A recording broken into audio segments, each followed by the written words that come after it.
ಕಲ್ಲು ಬಂಡಿ ನೋಡ್ರಿ ಬೀಳೋ ಹಂಗ ಕಾಣ್ತತ್ ನನಗಂತೂ ಇದನ್ನ ನೋಡಿ ಹೆದರಿಕೆ ಆಗಿಬಿಡುತ್ತೆ ಬಾಳ. ಪ್ರತಿಯೊಂದು ಸ್ಮಾರಕನೂ ಕೂಡ ನಮ್ಮ ಸಂಸ್ಕೃತಿಯ ನೆನಪುಗಳನ್ನ ಉಳಿಸ್ಕೊಂಡದ. ಈಗ ನಾವು ಕೋಟೆಯ ಮೇಲ್ಭಾಗಕ್ಕೆ ಹೊಂಟೇವಿ. ಏರ್ಲಿಕ್ಕೆ ಅಂದ್ರ ಹತ್ಲಿಕ್ಕೆ ಸ್ವಲ್ಪ ಕಷ್ಟ ಆಗತ್ತತಿ. ಸುತ್ತಾರಿಗೆ ನೋಡಿದ್ರ ದೊಡ್ಡ ದೊಡ್ಡ ಕೆಂಪು ಬಂಡಿಗಳು ಕಾಣ್ತಾವ. ಇಂಥ ಕಂಪದಿಂದಾಗ ಬೆವರು ಇಳಿದ ಕುತೂಹಲಕಾರಿ ವಿಚಾರ ಏನು ಅಂತಂದ್ರ ದರ್ಗಾ.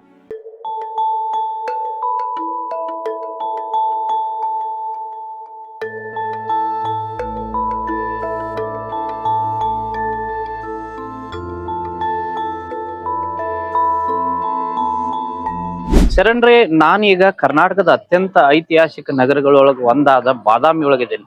ಹೆಚ್ಚಿನವರಿಗೆ ಬಾದಾಮಿ ಅಂದ್ರ ಗುಹಾ ದೇವಾಲಯಗಳು, ಅಗಸ್ತ್ಯ ಸರೋವರ, ಭೂತನಾಥ ದೇವಾಲಯ ನೆನಪಾಗ್ತಾವ. ಆದ್ರ ಈ ಬಾದಾಮಿ ಒಳಗ ಅನೇಕ ಜನರಿಗೆ ಗೊತ್ತಿಲ್ಲದ ಒಂದು ಅಪರೂಪದ ಕೋಟೆ ಐತಿ, ಅಂದ್ರ ಗುಡ್ಡ ಐತಿ. ಅದ ಬಾವನಗೊಂಡ ಕೋಟೆ.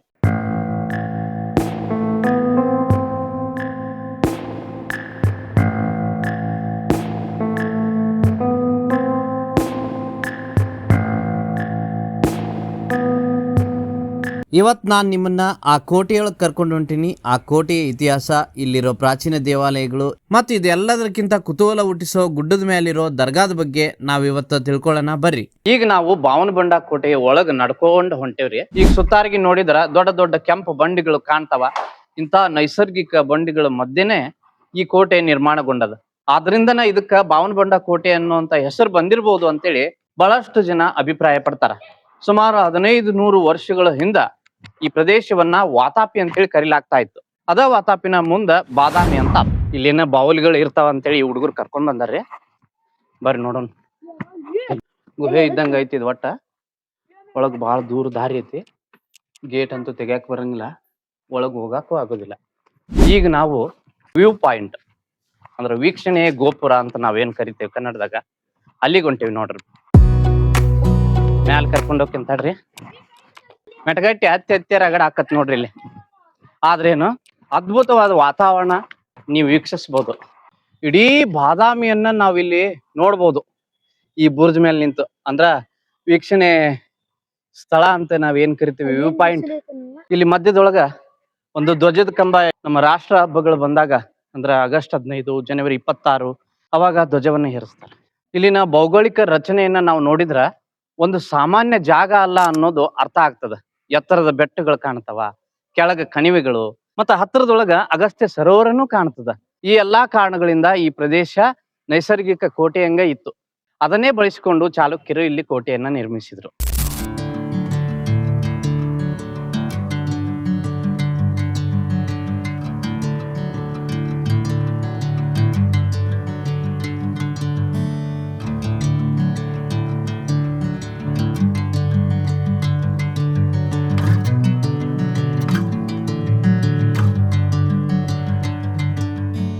ಇಲ್ಲಿ ಕಾಣುವಂತ ದೊಡ್ಡ ದೊಡ್ಡ ಗಾಡಿಗಳು ಇವೆಲ್ಲಾನು ಒಂದ ಕಾಲದೊಳಗ್ ನಿರ್ಮಾಣ ಆಗಿಲ್ಲ ಅನ್ನೋದು ಸ್ಪಷ್ಟ ಆಗ್ತದ. ಯಾಕಂದ್ರ ಚಾಲುಕ್ಯರ ನಂತರ ವಿಜಯನಗರ ಸಾಮ್ರಾಜ್ಯ, ಆದಿಲ್ ಶಾಹಿಗಳು, ಸವಣೂರ್ ನವಾಬರು, ಮರಾಠರು, ಹೈದರ್ ಅಲಿ, ನಂತರ ಬ್ರಿಟಿಷರು, ಹಿಂಗ ಅನೇಕ ಆಡಳಿತಗಳು ಈ ಕೋಟೆಯನ್ನ ಬಳಸ್ಕೊಂಡವ.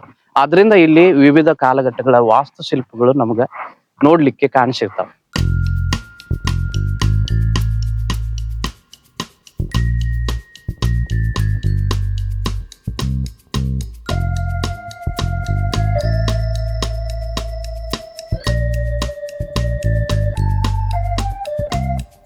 ಈಗ ನಾವು ಕೋಟೆಯ ಮೇಲ್ಭಾಗಕ್ಕೆ ಹೊಂಟೇವಿ. ಏರ್ಲಿಕ್ಕೆ ಅಂದ್ರ ಹತ್ಲಿಕ್ಕೆ ಸ್ವಲ್ಪ ಕಷ್ಟ ಆಗತ್ತತಿ.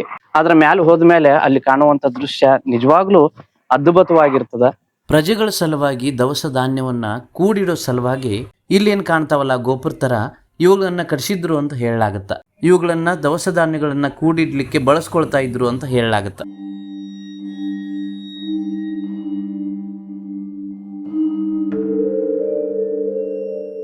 ಈ ಎಲ್ಲಾ ಗಾಡಿಗಳನ್ನ, ಅವಶೇಷಗಳನ್ನ ನಾವು ನೋಡಿದಾಗ ಈ ಗುಡ್ಡದ ಮೇಲೆ ಜನರ ವಸತಿ ಇತ್ತು ಅನ್ನೋದು ಸ್ಪಷ್ಟೀಕರಣ ಆಗುತ್ತಾ. ಅವತ್ತಿನ ಕಾಲಕ್ಕ ಬಾದಾಮಿ ಜನ ಪೂರ್ತಿ ಈ ಗುಡ್ಡದ ಮೇಲೆ ವಸತಿ ಮಾಡ್ತಿದ್ರು ಅನ್ನೋದು ಗೊತ್ತಾಗುತ್ತ.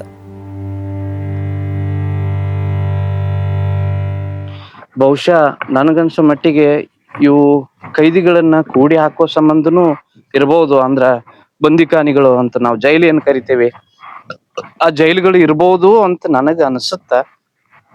ಅಲ್ಲಿ ಯಾಕಂದ್ರ ಅಲ್ಲೇ ಇಲ್ಲೇ ಬಾಜುಕ ಅಲ್ಲಿ ಕಾಣಿಸುವಂತ ಆ ಗಿಡ ಏನೈತಲ್ಲ, ಆ ಗಿಡದ ಕೆಳಗ ಬುಡಕ ಒಂದಿಷ್ಟು ಜೈಲುಗಳು ಇರೋದನ್ನ ನಾವು ಕಾಣಬಹುದು. ಇದು ನೋಡ್ರಿ, ನಾ ಆಗಲೇ ಹೇಳಿದ್ನಲ್ಲ, ಬಹುಶಃ ಇದು ಜೈಲ್ ಇರ್ಬಹುದು.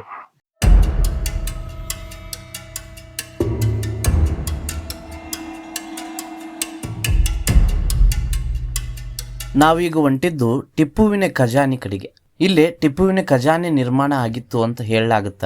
ಮತ್ತು ಇಲ್ಲಿ ಒಂದು ಕುಟುಂಬನೇ ವಾಸ ಆಗಿತ್ತು.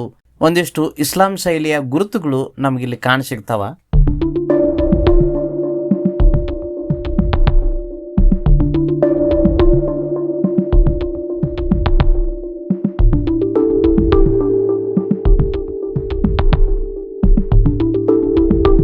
ಅದರಂತೆ ನೋಡ್ರಿ, 15 ವರ್ಷಗಳ ಹಿಂದೆನೆ ನಮ್ಮ ಪೂರ್ವಿಕರು ಎಂತಹ ಒಂದು ಕೌಶಲ್ಯವನ್ನ ಹೊಂದಿದ್ರು ಅನ್ನೋದಕ್ಕೆ ಒಂದಿಷ್ಟು ಉದಾಹರಣೆಗಳು.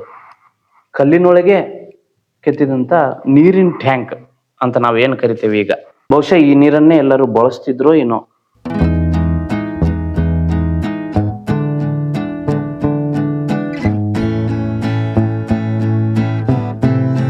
ಈಗ ನಾನು ಕ್ವಾಟಿ ಮ್ಯಾಲಿರುವಂತ ಪ್ರಾಚೀನ ಶಿವಾಲಯದ ಕಡೆ ಅದೀನಿ. ಈ ದೇವಾಲಯ ಚಾಲುಕ್ಯರ ಕಾಲದ ವಾಸ್ತುಶಿಲ್ಪವನ್ನ ನೆನಪು ಮಾಡ್ತದ ನಮ್ಗ. ಈ ಬೆಟ್ಟದ ಮ್ಯಾಲಿಂದ ಕೆಳಗ್ ನೋಡಿದ್ರ ಅಗಸ್ತ್ಯ ಸರೋವರ ಕಾಣ್ತದ ನಮ್ಗ. ಮತ್ತ ಭೂತನಾಥ ದೇವಾಲಯ ಆ ಕಡೆ ಐತಿ, ಈ ಭಾಗಕ್ಕೆ ಐತಿ, ಈ ಕಡೆ ಭಾಗಕ್ಕ ಅದು ಕಾಣವಲ್ತು. ಬಾದಾಮಿ ಗುಹೆಗಳು ಅಲ್ಲಿ ಕಾಣ್ತಾವ್ ನೋಡ್ರಿ, ಅವು ಬಾದಾಮಿ ಗುಹೆಗಳು. ಆದ್ರ ಈ ಕಲ್ಲುಗಳ ಮಧ್ಯೆ ಅಡಗಿರುವಂತ ಇತಿಹಾಸವನ್ನ ತಿಳ್ಕೊಂಡ್ರ ನಾವು 15 ಶತಮಾನಗಳ ಹಿಂದಿನ ವಾತಾಪಿ ನಮ್ ಕಣ್ಮುಂದ್ ಜೀವಂತವಾಗಿರ್ತದ. ಈ ಬಾದಾಮಿ ಅಂದ್ರ ಕೇವಲ ಗುಹೆಗಳ ನಗರ ಅಲ್ಲ, ಪ್ರತಿಯೊಂದು ಕಲ್ಲಿಗೂ ಒಂದು ಕಥೆ ಐತಿ, ಪ್ರತಿಯೊಂದು ಕೋಟೆನೂ ಒಂದು ಇತಿಹಾಸವನ್ನ ಹೇಳ್ತದ, ಪ್ರತಿಯೊಂದು ಸ್ಮಾರಕನೂ ಕೂಡ ನಮ್ಮ ಸಂಸ್ಕೃತಿಯ ನೆನಪುಗಳನ್ನ ಉಳಿಸ್ಕೊಂಡದ. ಈ ಬಾವನಬಂಡ ಕೋಟೆ ಅಂತ ಅಪರೂಪದ ಐತಿಹಾಸಿಕ ಅಧ್ಯಾಯಗಳ ಒಳಗ ಒಂದು.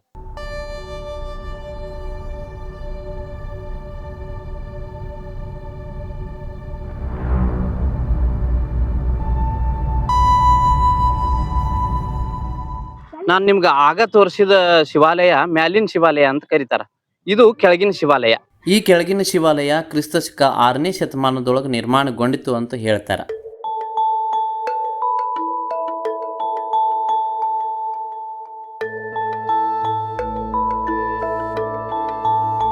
ಈ ಕಲ್ಲು ಬಂಡಿ ನೋಡ್ರಿ, ಬೀಳೋ ಹಂಗ ಕಾಣ್ತತ್ ನನಗಂತೂ ಇದನ್ನ ನೋಡಿ ಹೆದರಿಕೆ ಆಗಿಬಿಡ್ತು ಭಾಳ. ಇದು ಕೋಟೆ ಮೇಲೆ ಹತ್ತಕ್ಕ ಹಿಂದಲ್ ದಾರಿ ಇದು.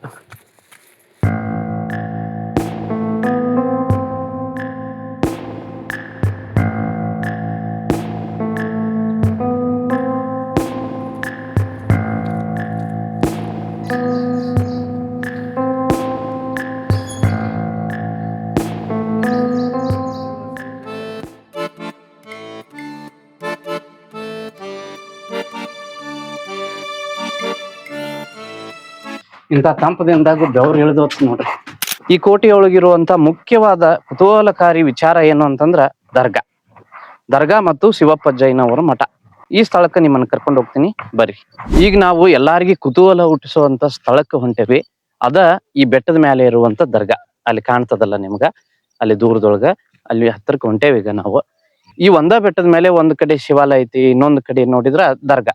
ಇದು ಯಾರಿಗಾದ್ರೂ ನೋಡಿದ್ರ ಆಶ್ಚರ್ಯ ಆಗೇ ಆಗ್ತದ.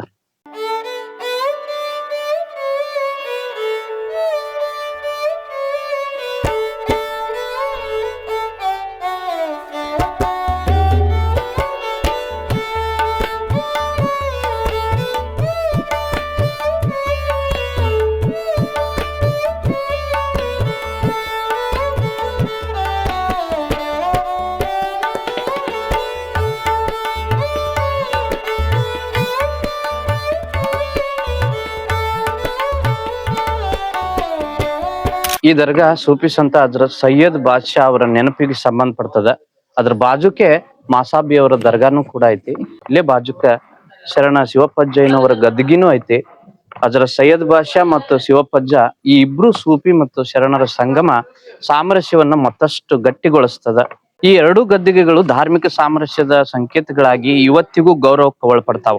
ಪ್ರತಿ ವರ್ಷ ಇಲ್ಲಿ ಶರಣರ ನಡಿಗೆ ಭಾವೈಕ್ಯತೆಯ ಕಡಿಗೆ ಅನ್ನುವಂತ ವಿಶೇಷ ಕಾರ್ಯಕ್ರಮನೂ ಕೂಡ ನಡೀತದ. ಮತ್ತು ರಾಜ್ಯದ ವಿವಿಧ ಭಾಗಗಳಿಂದ ಮಠಾಧೀಶರು, ಸೂಫಿ ಸಂತರು, ಗಣ್ಯರು, ಮೊಹರಂ ಪರಂಪರೆಯ ಕುದುರೆಕಾರರು, ಸಾವಿರಾರು ಭಕ್ತರು ಭಾಗವಹಿಸಿರ್ತಾರ. ಇದು ನಿಜವಾಗ್ಲೂ ಬಾದಾಮಿಯ ವೈಶಿಷ್ಟ್ಯ ಅಂತನ ಹೇಳ್ಬಹುದು. ಇಲ್ಲಿ ಮತ್ತೊಂದು ವಿಶೇಷ ನಿಮ್ಗೆ ತೋರಿಸ್ತೇನೆ ಬರ್ರಿ. ಈ ಗುಡ್ಡದ ಮೇಲೆ ಒಂದು ಹೊಂಡ ಐತಿ. ಆ ಹೊಂಡ ಮಳೆಗಾಲ ಇರಲಿ ಇಲ್ಲದೆ ಇರಲಿ ಯಾವತ್ತೂ ಬತ್ತೋದಿಲ್ಲ ಅನ್ನುವಂಥ ನಂಬಿಕೆ. ಈ ನೀರಿನ ವಿಶೇಷತೆ ಏನು ಅಂತಂದ್ರೆ ಹಸಿರಾಗ್ಯದ ಮತ್ತು ಈ ನೀರು ಪವಿತ್ರ ಅಂತ ಭಕ್ತರು ನಂಬ್ತಾರೆ. ಈ ನೀರನ್ನು ತಗೊಂಡೋಗಿ ಕುಡಿತಾರ. ಒಂದಿಷ್ಟು ಚರ್ಮ ರೋಗ ಇರ್ಬೋದು, ಬೇರೆ ಬೇರೆ ಕಾಯಿಲೆಗಳು ಪರಿಹಾರ ಆಗ್ತಾವ ಅನ್ನೋವಂಥ ನಂಬಿಕೆ ಭಕ್ತರೊಳಗೆ ಐತಿ. ಹಂಗ ಮಳಿನೂ ಬರ ಹಂಗಾಗೈತಿ. ದೌಡ ಇಲ್ಲಿದ್ದ ಕೆಳಗಿಳಿದು ಹೊಂಟೇವಿ. ನೋಡಿದ್ರಲ್ಲ ಸ್ನೇಹಿತರ, ಈ ಮಾಹಿತಿ ನಿಮ್ಗೆ ಇಷ್ಟ ಆಗಿದ್ರ ಈ ವಿಡಿಯೋಗೆ ಒಂದು ಲೈಕ್ ಮಾಡ್ರಿ. ಅದ್ರ ಜೊತೆಗೆ ನಿಮ್ಮ ಬಳಗದವ್ರ ಜೊತೆಗೂ ಇದನ್ನ ಶೇರ್ ಮಾಡ್ರಿ. ನಮ್ಮ ಚಾನಲ್ ಅನ್ನ ಸಬ್ಸ್ಕ್ರೈಬ್ ಮಾಡ್ರಿ. ಮತ್ತೊಂದು ಅಪರೂಪದ ಇತಿಹಾಸದ ಜೊತೆಗೆ ಮತ್ತೆ ನಾವು ಭೇಟಿ ಆಗೋಣ.